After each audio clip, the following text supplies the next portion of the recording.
하나님의 큰 은혜가 오늘 예배 참석한 성도 여러분들 함께 하시기를 예수님의 이름으로 축복합니다. 수차례 하나님의 명령을 거부하는 모세에게 하나님은 바로 앞에 신이 되게 하겠다라고 말씀을 하셨죠. 이렇게 신적 권위를 모세에게 준 겁니다. 누구도 모세를 해할 수 없게 하신 것이죠.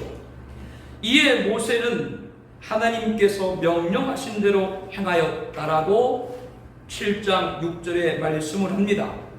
바로 앞에 다시 서게 될 모세에게 하나님은 바로가 너희에게 이적을 보이려 하거든 너는 아론에게 말하기를 너희 지팡이를 들어서 바로 앞에 던지라 그것이 뱀이 되리라 라고 했습니다. 모세와 아론이 바로에게 가서 여호와께서 명령하신 대로 행하여 아론이 바로와 그의 신하 앞에서 지팡이를 던지니 뱀이 된지라. 그러나 바로도 현인들과 마술사들 부름에 그 애굽의 요술사들도 요술로 그와 같이 행하였다라고 말씀을 하고 있습니다. 당시에 애굽의 요술사들도 지팡이가 뱀이 되게 하는 요술을 행했던 것으로 보입니다. 물론 눈 속임수였겠죠. 그러나 다른 점이 있습니다. 오늘 본문 12절에 보게 되니까 애굽의 요술사 각 사람이 지팡이를 던짐에 많은 뱀이 되었으나 아론의 지팡이가 그들의 지팡이를 삼키었다라고 말씀을 하고 있죠. 이를 통해 하나님께서 모세의 기적이 애굽 요술사보다 우위에 있음을 바로에게 알게 하신 것이죠.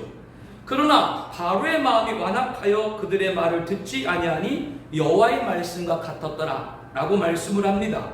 앞서 7장 3절 4절에 보게 되면 하나님은 모세를 보내시기 전에 내가 바로의 마음을 완악하게 하고 내 표징과 내 이적을 애굽 땅에서 많이 행할 것이나 바로가 너희 말을 듣지 아니할 터인즉 이라고 말씀한 그대로 바로의 완악함을 보게 됩니다. 지팡이로 뱀이 되게 하는 표적은 애굽에 내릴 재앙 직전에 바로에게 보여준 겁니다. 깨달으라고 보여준 거죠. 그러나 바로는 완악함으로 듣지 않았습니다. 하나님은 어떤 재앙을 내리시기 전에 그 징조를 먼저 보여준다는 것을 알아야 됩니다. 이 바로는 어리석게도 앞으로 순차적으로 애굽의 재앙이 쏟아질 것을 알지를 못한 거죠. 성경에서 가장 대표적인 재앙이 이제 시작이 됩니다. 이스라엘의 출애굽을 저지르게 했던 바로와 그의 나라 애굽에 내려진 10가지 재앙입니다. 하나님은 모세에게 바로의 마음이 완강하여 백성 보내기를 거절하는도다 라고 하시면서 아침에 너는 바로에게 가라 그가 물 있는 곳으로 나오리니 너는 나일 강가에 서서 그를 맞으며 그 뱀되었던 지팡이를 손에 잡고 그에게 이르기를 히브리 사람의 하나님 여호와께서 나를 왕에게 보내어 이르시되 내 백성을 보내라 그러면 그들이 광야에서 나를 섬길 것이니라 하였으나 이제까지 내가 듣지 아니하도다. 여호와가 이같이 이르노니 내가 이로 말미암아 나를 여호와인 줄 알리라. 볼지어다 내가 내 손의 지팡이로 나일강을 치면 그것이 피로 변하고 나일강의 고기가 죽고 물에서는 악취가 나리니 애굽 사람들은 그 강물 마시기를 싫어하리라 라고 하였습니다. 이렇게 첫 번째 재앙은 나일강이 피로 변하는 재앙이죠.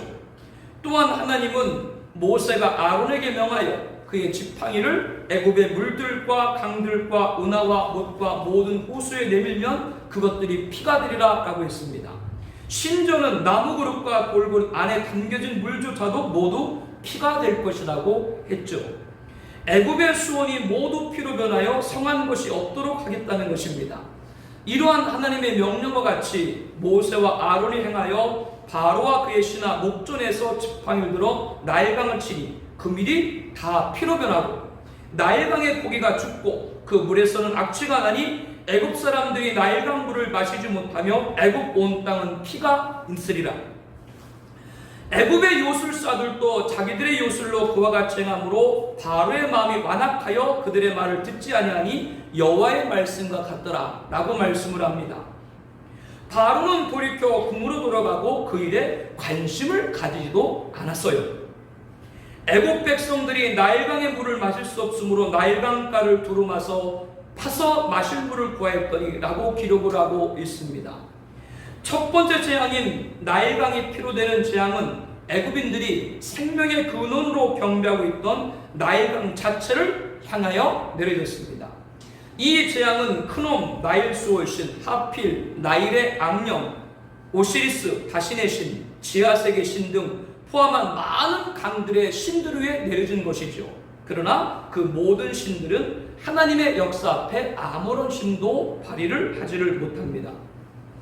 나일강이 피로 변하고 물고기가 다 죽고 애굽의 경배 대상들도 이 모든 것을 막지 못하고 오직 생명은 누구의 손? 여호와의 손에만 있다는 것을 알려준 겁니다.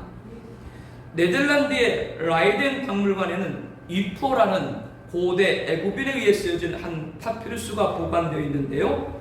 애굽의 현자의 경고라는 제목이 붙여진 문서입니다. 애굽에서 계속되는 재앙, 그로 인해서 혼란을 시적으로 표현하고 있습니다. 이프로의 파피루스에 대해서 박물관장인 마틴 레이브는 애굽의 중앙 권력이 무너질 때 어떤 재앙이 있었는지를 아주 생생하게 기록한 것이라고 소개합니다. 거기에는 일반 애굽 사람들이 겪었던 출애굽 당시의 재앙들에 대한 목격담이 기록되어 있습니다. 재앙은 온 땅을 휩쓸고 지나갔다. 피는 모든 곳에 있다. 강은 피로 변했다.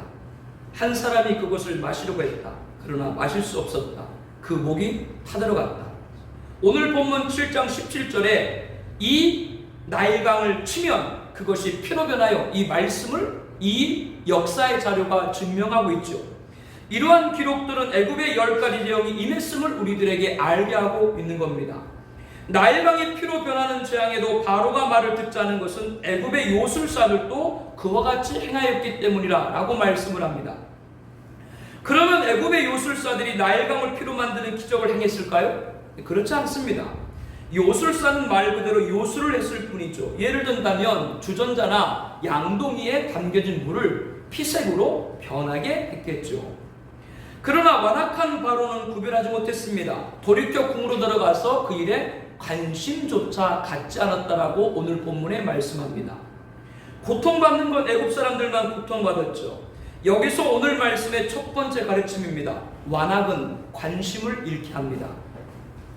바로를 통해서 관심을 가져야 될 일에 관심 갖지 못하는 세대를 보게 됩니다. 여러분들은 하나님을 예배하는 것이 중요하기 때문에 오늘 이 자리에 오신 줄로 믿습니다. 여러분 이렇게 중요한 일에 관심을 갖는 분들인데요. 예수님은 이 세대 사람들을 무엇으로 비유할까? 라고 하시면서 비유하건대 아이들이 장터에 앉아 서로 불러 우리가 너희를 향하여 피리를 불어도 너희가 춤추지 않고 우리가 곡하여도 너희가 울지 아니하였함과 같도다라고 했습니다. 우리나라도 장터가 그렇듯이 이스라엘에도 장터는 아이들의 좋은 놀이터였습니다. 장날 기억나세요? 거기 차려가는 아저씨가 있어요. 차려가는 아저씨. 막 그 쇠를 막 구부러뜨려요. 그리고 기생충약을 막 파시는 분들도 계시고 참 재밌었어요. 이스라엘도 그런 장터가 있었다 그 말이에요. 그런데 이곳의 아이들은 결혼식 놀이라는 게 있었어요. 자기들끼리 신랑과 신부 그리고 축하객을 정한 후 악기를 담당한 아이가 피리를 불면 하객 배역을 맡은 아이들이 춤을 추는 놀이입니다. 그런데 피리를 불어도 춤을 추지 않으니까 결혼식 놀이를 망쳐버리게 되는 거죠. 서로 잘못했다고 다툼이 나버립니다. 그 반대로 장례식 놀이도 있었습니다. 이번에는 상주와 유족 그리고 문객, 조문객들도 있습니다. 상을 당한 역을 맡은 아이가 곡을 하면 조문하러 온 역을 맡은 아이들이 함께 울어야 되는데 우리도 예전에 상주가 장례식 가면 어떻게 했어요? 애고 울었잖아요. 같이 따라서 울어줘야 되는데 울어주지 않는 거예요. 그래서 장례식 놀이도 제대로 되지 않고 상대방이 잘못했다고 따지고 분란이 일어났습니다. 예수님은 이 비유를 하신 후에 세례 요한이 와서 떡도 먹지 아니하며 포도주도 마시지 아니하며 너희 말이 귀신 들렸다 하더니 인자는 와서 먹고 마시며 너희 말이 보라 먹기를 탐하고 포도주를 즐기는 사람이요 세리와 죄인의 친구다니 라고 말씀을 합니다. 세례 요한은 나시린이었고 에스네파로 금욕주의를 지향을 했습니다. 결혼도 하지 않고 음식도 절식과 금식을 하며 광야에서 외치는 자로 오직 주님의 길을 예배했죠. 그런데 이 세례요한을 보고 사람들은 귀신 들렸다며 비수했습니다. 그러나 의인을 부르러 온 것이 아니오 죄인을 불러 회개시키러 왔노라 라고 하신 예수님은 사람들의 손가락질하는 세리와 죄인들과 먹고 마시기를 마다하지 않았죠. 이에 사람들은 예수님을 죄인의 친구다 라고 비판을 했습니다. 지금의 세대가 이러면 저렇다 저러면 이렇다 말하기를 좋아할 뿐 본질을 찾는 데 관심 두지 않는 것을 말씀하고 계신 겁니다. 그러시면서 지혜는 자기의 모든 자녀로 인하여 옳담을 얻으리라 라고 말씀을 합니다. 자녀를 보면 부모가 어떤 사람인 걸 알 수 있듯이 예수님을 믿는 성도를 보면 예수님의 지혜를 알 수 있다라고 하는 뜻입니다. 성도라면 어떤 관심을 가져야 되는지를 알게 하시는 것이죠. 성도는 어떤 관심을 가져야 됩니까? 곡하면 울고 피리를 불면 춤을 춰야 하듯이 세례 요한이 증거하는 회개 메시지를 드리면 죄를 회개하고 하나도 안 오잖아요. 예수님이 선포하시는 천국 복음을 전하실 때 주를 영접하고 기뻐하는 사람이 관심을 갖는 성도입니다. 그러나 완악한 사람들은 관심이 없습니다. 세례 요한의 회개 메시지를 들으면 그에 대해서 비소하고 예수님의 천국 복음을 들으면 그에 대해서 비난합니다. 공감하지 않고 반응하지 않고 항상 비판적인 사람들은 영적인 관심을 잃어버린 사람들이죠. 그들은 하나님의 백성이 될 수가 없습니다. 그러나 관심을 갖는 사람들은 회개하고 믿는 변화가 있게 됩니다. 하나님의 백성이 되는 것이죠. 우리는 완악하여 관심 가져야 될 것에 관심 갖지 않는, 그래서 멸망의 일로 들어서는 바로를 보면서 완악하여 하나님의 백성이 되는 관심을 잃어버린 영혼들이 돌아오기를 정말 간절히 기도해야 될 줄로 믿습니다. 절벽 같은 사람들이 있죠. 밥 먹는 것도 좋아하고 어디 산에 가는 것도 좋아하는데 예수 교회자만 나오면 딱 고개 돌리는 사람들이 있죠. 빨리 그들이 영적인 일에 관심 갖도록 기도해야 돼요. 주님 오실 날 정말 가까워요. 정말 우리들 빨리 기도해야 돼요. 하나님께서 나일강을 치신 후 일해가 지났습니다. 일주일의 시간을 주었지만 바로는 돌이키지 않는 거죠. 하나님은 모세를 다시 불러 너는 바로에게 가서 그에게 이르기를 여호와의 말씀에 내 백성을 보내라. 그들이 나를 섬길 것이라. 내가 만일 보내기를 거절하면 내가 개구리로 너의 온 땅을 치리라. 개구리가 나일강에서 무수히 생기고 올라와서 내 궁과 내 침실과 내 침상 위와 내 신하의 집과 내 백성과 내 화덕과 내 떡반죽 그릇에 들어갈 것이며 개구리가 너와 내 백성과 내 모든 신하에 기어 오르리라 하셨다라고 전하라. 이렇게 하나님이 모세에게 말씀을 했습니다. 하나님이 모세에게 아론에게 명하기를 내 지팡이를 잡고 내 팔을 강들과 운하들 모두에 펴서 개구리들이 애굽 땅에 올라오게 하라고 한 대로 아론이 애굽 물들 위에 그 손을 내밀매 개구리가 올라와서 애굽 온 땅에 덮였더라 라고 말씀을 합니다. 두 번째 재앙은 개구리 재앙이죠. 무수한 수의 개구리 재앙, 나일강으로부터 유래된 풍요로운 곡식과 가살의 상징인 여신 헷켓을 공격했습니다. 애굽 사람들 성경에 헷켓이라고 하는 여신이 있는데 얼굴이 개구리예요. 애굽 사람들은 이 개구리도 신성시했어요. 그런데 개구리는 애굽 사람들에게 신성한 것이었는데 애굽이 모시는 여신들도 이 생명의 상징인 개구리들이 시체 더미가 썩어대는 것을 막아낼 힘이 없었던 것이죠. 이번에도 애굽의 요술사들이 자기 요술대로 그와 같이 행하여 개구리가 애굽 땅에 올라오게 하였습니다. 여기서 잠깐 우리가 한 가지 생각할 것이 있습니다. 애굽의 요술사들이 나일강을 피로 변하게 했다라고 앞서 말씀을 드렸죠. 물론 흉내를 낸 겁니다. 그러면 개구리를 나오게 한 건 어떻게 봐야 됩니까? 이것도 속임수일 수 있지만 개구리가 올라온 것은 분명하죠. 마귀의 기적처럼 보입니다. 하나님의 능력과 같지는 않지만 사탄도 기적을 일으키는 초자연적인 힘을 갖고 있다는 걸 알아야 돼요. 그런데 다른 것이 있어요. 뭐가 다르냐면 성형외과 알아요? 몰라요? 요즘은 초등학교 6학년은 다 쌍꺼풀 수술한대요. 초등학교만 되면. 우리 애들은 했다라고 난 말 안 해. 그런데 전문의가 있고요. 이렇게 간판을 보게 되면 진료 과목 의원이라고 쓴 게 있어요. 성형외과는 그 전문의만 하는 것이 아니라 의사는 다 할 수 있어요. 의사는 누구나 다 할 수 있어요. 그래서 외과가 됐든 내과가 됐든 그 성형 기술을 배워서 하시는 분들이 많아요. 그래서 앞에 진료 과목에 보게 되면 의원이라고 쓴 데는 그 전문의가 아닌 거예요. 그냥 다른 외과나 다른 과의 의사였는데 그 성형 수술을 하는 거죠. 그런데 전문 성형을 전문한 의사하고 그냥 나중에 배운, 우리가 흔히 말하는 뭐로 배운? 야매로 배운 의사하고 차이점이 뭐냐면요, 수술은 똑같이 할 수 있는데 혹 하다가 잘못된 경우가 있죠. 예, 그럴 경우에 진짜 전문의들은 잘못된 걸 다시 고칠 수가 있어요. 그런데 정식으로 배우지 않은 사람들은 그거를 고치지를 못해요. 여기서 우리가 뭘 알 수 있냐면요, 분명히 애굽의 요술사들도 나일강에 있는 개구리를 올라오게 한 것은 맞는데 그 애구리를 물리치지 못했죠. 이게 마귀의 힘의 한계예요. 마지막 때 사탄이 미혹하는데 누구를? 기적으로 누구를? 택하신 자를 미혹한다라고 주님은 말씀합니다.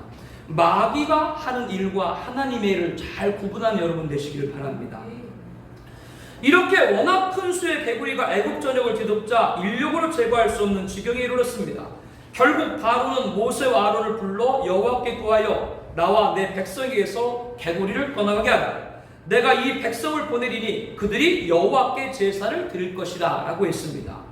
이에 모세는 바로에게 내가 왕과 왕의 신하와 왕의 백성을 위하여 이 개구리를 왕과 왕궁에서 끊어 나일강에만 있도록 언제 간구하는 것이 좋을지 내게 분부하소서라고 묻자 바로는 내일 해달라고 요청을 했고요.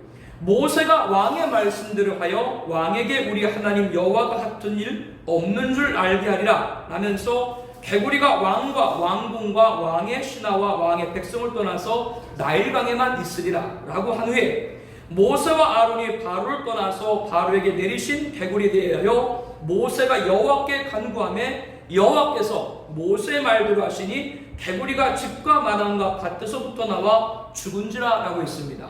얼마나 많은 개구리떼가 죽었는지 본문 8장 14절에 보게 되면 사람들이 모아 무더기로 싸우니 땅에서 악취가 났다라고 말씀을 합니다. 이를 확인한 바로는 어떤 마음을 가졌을까요? 오늘 판문 8장 15절입니다. 우리 함께 보겠습니다.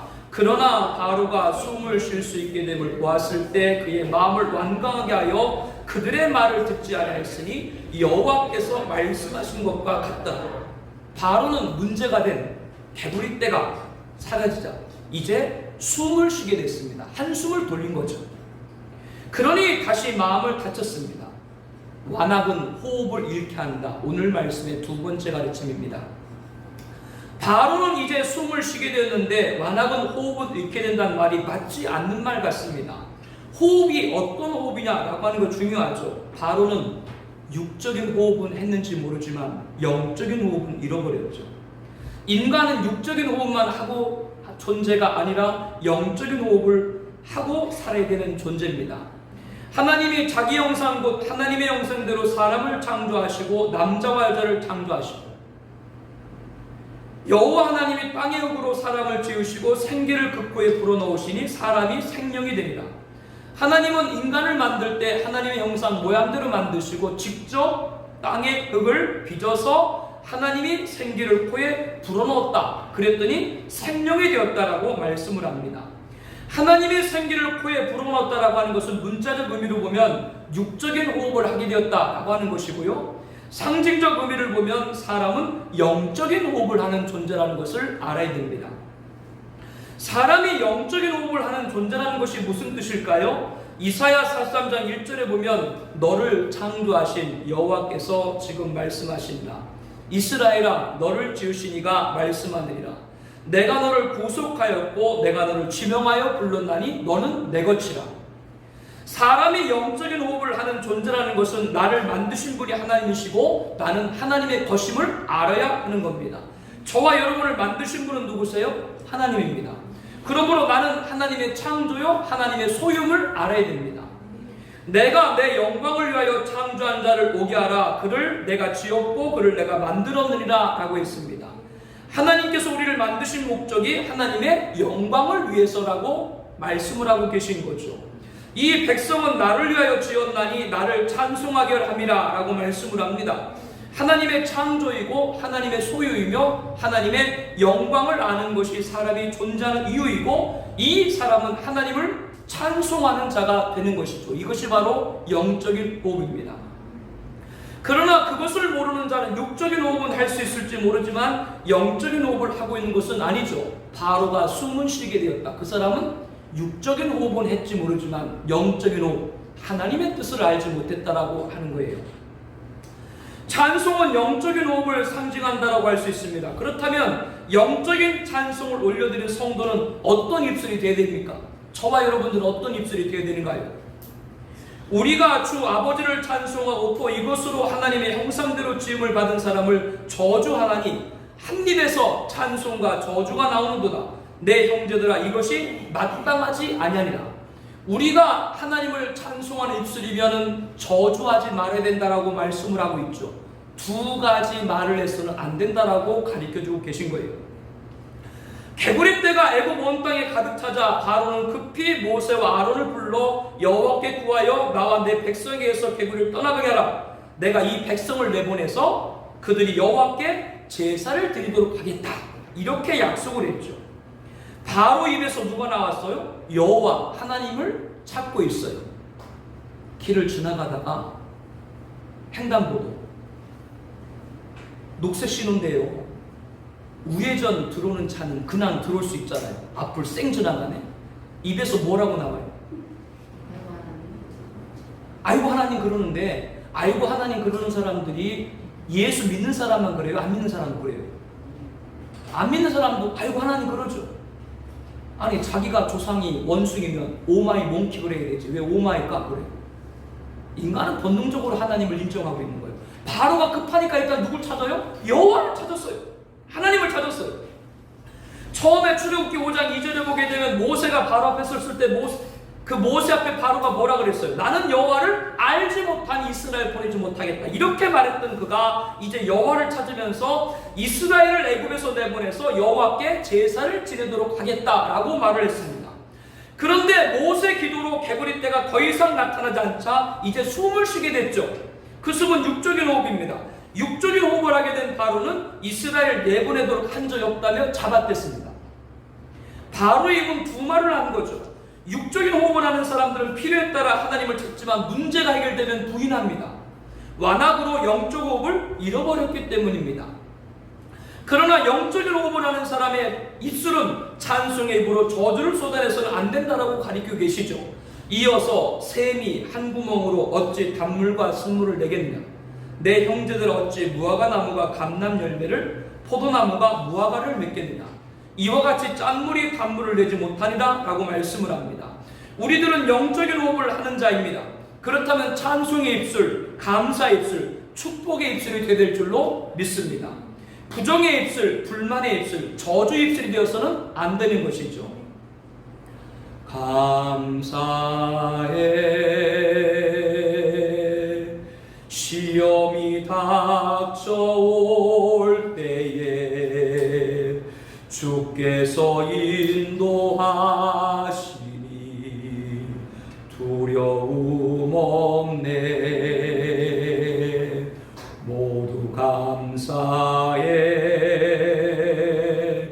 절망 속에서 새 힘을 새로운 용기 주시니 승리하리라. 나의 모든 생활 속에서 주님이 함께 하시니 주님의 성령 나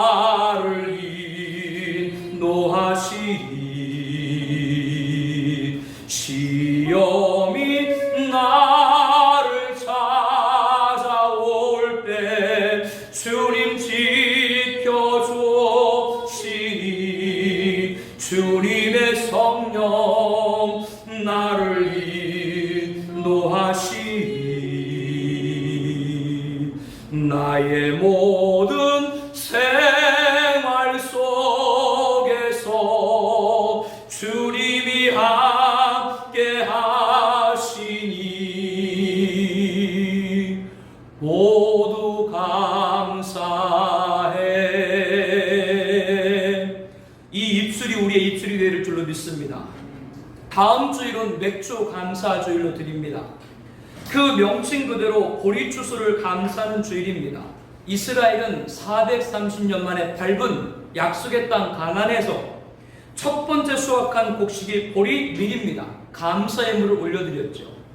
보리밀은 작물 중에 가장 먼저 추수를 합니다. 예전에 보릿고개란 기나긴 겨울을 지나 먹을 식량이 없었던 그 시절 보리를 수확하는 여름 때까지 버텨야 살아남을 수가 있었죠. 이러한 성경과 역사의 배경 아래서 한국교회는 전통적으로 맥주 감사주를 드려왔습니다.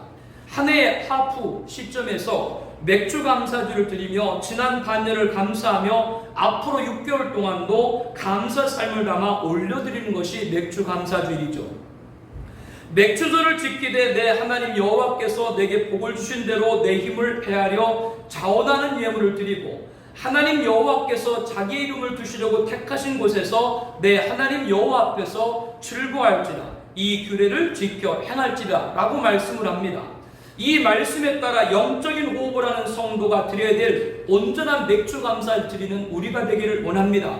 우리는 찬송의 입술, 감사의 입술, 축복의 입술로 영적인 호흡을 하는 성도입니다.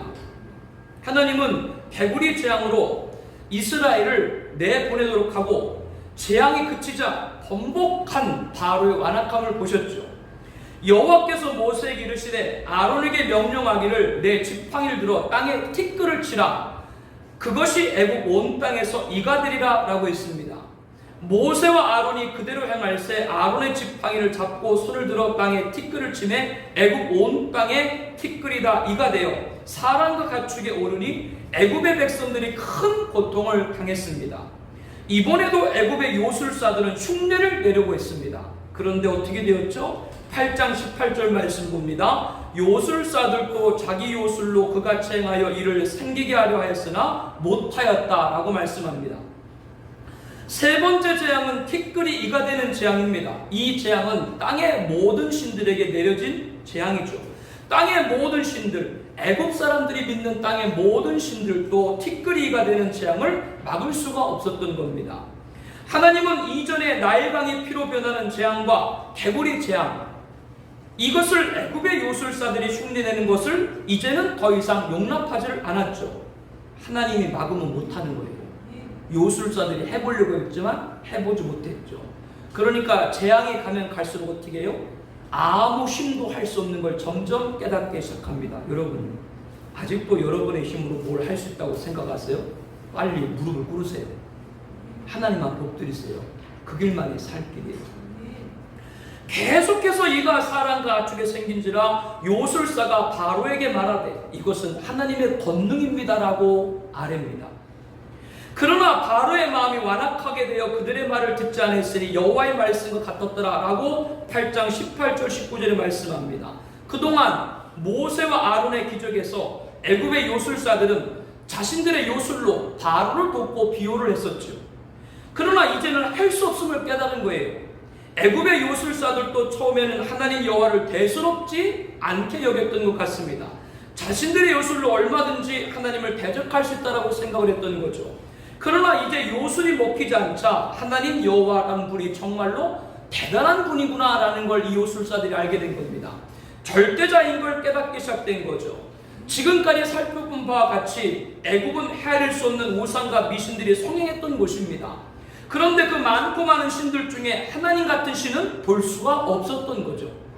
그래서 바로에게 진언을 했습니다. 이것은 살아계신 하나님의 권능입니다. 그런데 누구만 깨닫지 못해요? 바로의 완악함을 그는 깨닫지 못했다라고 말씀합니다. 오늘 말씀의 세 번째 가르침입니다. 완악은 진언을 잃게 한다라고 하는 겁니다. 참진, 말씀은 이것은 진리, 진언을 말하는 것이고요. 나아갈 말씀은 진언은 윗사람에게 자신의 얘기를 아뢰는 걸 뜻하죠. 본문의 요술사들이 바로에게 구한 것은 후자의 진언입니다. 신하들이 왕에게 진언했는데 그 진언은 뭐요? 정말 참진 말씀은 진리, 하나님의 진언이었죠. 재앙을 통해 이것은 하나님의 권능이라고 말했으니까요. 우리는 누군가 나에게 진언할 때 그것이 사람의 진언인지 하나님의 진언인지를 잘 구분할 수 있어야 됩니다. 그 사람이 복 있는 사람이에요. 바로는 완악으로 신하들이 하는 진언이 하나님의 진언임을 알지를 못했던 거죠. 우리는 그런 완악한 자가 되지 말고 타인의 진언이 하나님의 진언이라면 받아들이는 자세를 갖기를 축복합니다. 바로의 신하들은 하찮은 티끌로 애굽의 모든 사람과 가축이 고통받는 이가 되게 되는 재앙을 보면서 이것은 하나님의 권능이다, 이것을 알았습니다. 그러나 바로는 티끌로 이가 되게 하는 재앙으로 온 애굽을 뒤덮고 있는 걸 보았지만 하나님의 권능을 인정하지 않았죠. 이것이 바로 완악입니다. 보잘것없는 티끌도 하나님의 손에 들려지면 큰 일을 이룰 수 있게 되는 줄로 믿습니다. 바로는 이걸 모르는 거죠. 그러므로 신하의 진언이 하나님의 진언인 줄을 알지 못했습니다. 이와 같이 완악은 진언을 잃게 합니다. 목사는 수없이 증거를 통해서 진언합니다. 말씀을 진언하는 것이죠. 성도는 수없이 전도를 통해서 진언합니다. 복음을 진언하는 것이죠. 교회는 수없이 빛과 소금으로 진언합니다. 우리는 그가 만드신 바라 그리스도 예수 안에서 선한 일을 위하여 지으심을 받은 자니 이 일은 하나님이 전에 예비하사 우리로 그 가운데서 행하게 하려 하십니다. 이 말씀에 따라 선행을 진언하는 겁니다. 그러나 완악한 사람들은 그 진언을 하나님의 진언으로 받지 않습니다. 그러면 정말 하나님이 나타나서 하나님의 역사를 보여주시면 그들이 믿을까요? 아닙니다. 본문의 바로를 보았을 때 하나님이 나타나서 기적을 행해도 완악한 자는 믿지 않는 거예요. 신하들도 인정한 하나님의 권능을 부정하고 있습니다. 목사가 증거로 진언을 해도, 성도가 전도로 진언을 해도, 교회가 선행으로 진언을 해도 완악한 자는 듣지 않고 비판을 합니다. 우리가 잘못이 있으니까 비판받는 건 당연한 일일 것입니다. 그러나 비판하는 분들, 여러분들 비판하는 분들 잘 보세요. 그 비판하는 분들, 그분들에게 정말 유익이 있는가요? 비판하는 분들 자신들에게 유익이 되는가? 여러분 잘 살펴보라 그 말이에요. 비판하는 분들 자신들의 육체, 감성, 영혼에 유익이 되는가요? 그들은 완악함으로 의로운 진언을 하나님의 진언으로 알지 못할 뿐입니다. 우리 함께 마태복음 5장 1절 말씀 우리 함께 보고자 합니다. 우리 다 같이 마태복음 5장 1절 말씀 5절까지 합독하겠습니다. 비판을 받지 아니하거든 비판하지 말라. 너희가 비판하는 그 비판으로 너희가 비판을 받을 것이요 너희가 헤아리는 그 헤아림으로 너희가 헤아림을 받을 것이니라. 어찌하여 형제의 눈 속에 있는 티는 보고 내 눈 속에 있는 들보는 깨닫지 못하느냐. 보라, 내 눈 속에 들보가 있는데 어찌하여 형제에게 말하기를 나로 내 눈 속에 있는 티를 빼게 하라 하겠느냐. 외식하는 자여 먼저 내 눈 속에서 들보를 빼어라. 그 후에야 밝히 보고 내 형제 눈 속에 티를 빼리라. 이 말씀은 우리를 비판하는 자들 향한 말씀이면서 우리가 또한 돌아봐야 될 말씀인 줄로 압니다. 예수님은 이 말씀을 하시고 뭐라고 말씀을 하셨냐면요, 우리 6절 말씀 함께 볼게요. 거룩한 것을 개에게 주지 말며 너희 진들을 돼지 앞에 던지지 말라. 그들이 그것을 발로 밟고 돌이켜 너희를 찢어 상하게 할까 염려합니다 라고 말씀을 합니다. 우리들에게 들리는 진언이 하나님의 진언이라면 아멘 해야 됩니다. 나한테 말하는 사람이 나한테 맞질 않아. 그래도 그 말이 하나님의 진언이면 아멘 해야 돼요. 그러면 우리는 진주를 받는 거룩한 자가 되는 거예요. 그러나 완악한 자는 진언이 하나님의 진언, 진주인지 모르고 밟고 찢어 상하게 하는 미물일 수가 있습니다. 그러므로 우리는 완악한 자가 되어 진언을 잃는 자가 되지 말아야 됩니다. 오늘은 국가주일입니다. 지난 25일은 6.25 전쟁 제71주년이었죠. 한반도가 이런 큰 어려움을 겪은 원인 가운데 하나는 잘못된 지도자 때문이었다는 걸 우리는 잘 알고 있습니다. 그러므로 지도자가 바로같이 하나님의 진언을 알지 못하는 자가 되지 않도록 우리는 기도해야 됩니다. 정권에 대해서는 두 가지 자세를 가져야 됩니다. 정권에 대해서는 하나는 어떤 정권이 되었던 기도해야 돼요. 왜? 하나님이 세우셨기 때문에 그렇습니다. 또 하나는 어떤 정권이든 믿지 말아야 돼요. 왜? 사람일 뿐이니까요. 사람은 의의 도구이든 불의의 도구든 사용되고 사라져버리는 겁니다. 우리의 소망은 예수님 뿐인 줄로 압니다. 그분이 다시 오셔서 이 모든 혼돈과 혼란과 혼동을 해결할 것입니다. 재림 주께서 세상 나라를 멸하시고 우리 주와 그리스도 나라를 세우실 것입니다. 그 나라만이 영원한 나라입니다. 우리는 그 나라를 바라보면서 지금 세상을 이기게 됩니다. 교회 없는 국가 없고 국가 없는 교회 없습니다. 하나님의 진언을 듣는 대한민국과 한국교회가 되어야 합니다.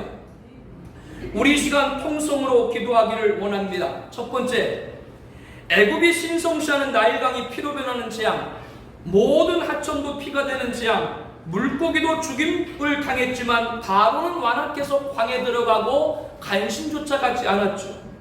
완악은 관심을 잃게 합니다. 관심 가질 것에 관심 갖게 하여 주옵소서. 영적인 관심을 두지 않는 악한 세대가 되지 않게 하여 주옵소서.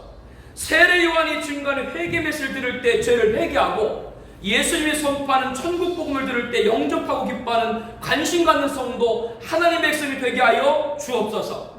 영적 관심을 잃어버린 영혼들 관심을 갖고 속히 하나님의 백성이 되게 하여 주옵소서. 이렇게 기도하기를 원합니다. 두 번째, 하찮은 티끌로 애굽의 가축과 사람의 고통받게 하는 이가 되게 하는 것을 보면서도 하나님의 권능을 알지 못하는 바로가 되지 않게 하여 주시옵소서.